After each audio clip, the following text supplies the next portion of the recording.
Questions को full marks दिए गए।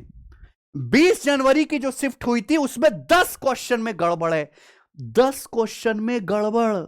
यानी कि अगर सपोज किसी बच्चे का पहले गलत दिखा रहा था टेंटेटिव आंसर की में, तो उसका -1 हुआ। अब जब उसकी फाइनल आंसर की आई तो +3 हो गए। एक एक सवाल से 4-4 नंबर का फर्क आ जा रहा है।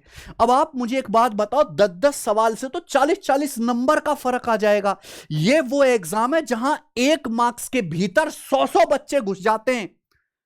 अगर किसी बच्चे के 390 में से 325 नंबर है, दूसरे के 326 नंबर है, तो इन दोनों बच्चे के बीच में कम से कम 100, 150, 200 बच्चे रहेंगे।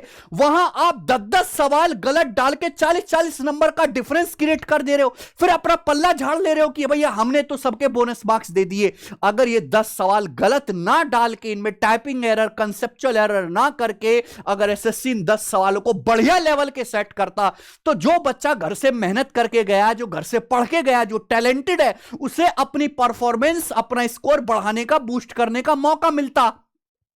आपने बच्चे से अपनी काबिलियत दिखाने का मौका ही छोड़ दिया।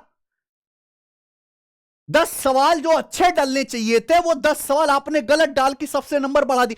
खेलने का जो मैदान है, जो फाइट करने का जो इलाका है, वही आपने कम कर दिया। अब आप मुझे एक बात बताओ कि मेंस का पेपर है, 60 क्वेश्चन सेक्शन फर्स्ट में आते हैं, 70 क्वेश्चन इंग्लिश और जीएस के सेक्शन सेकंड में आते हैं, 130 नंबर का हो गया भाई।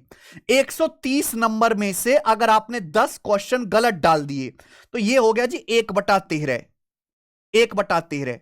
और 1/13 का मतलब हो गया लगभग 7.7% का आपने एरर करा पेपर बनाने में। क्या ये एक्सेप्टेबल है?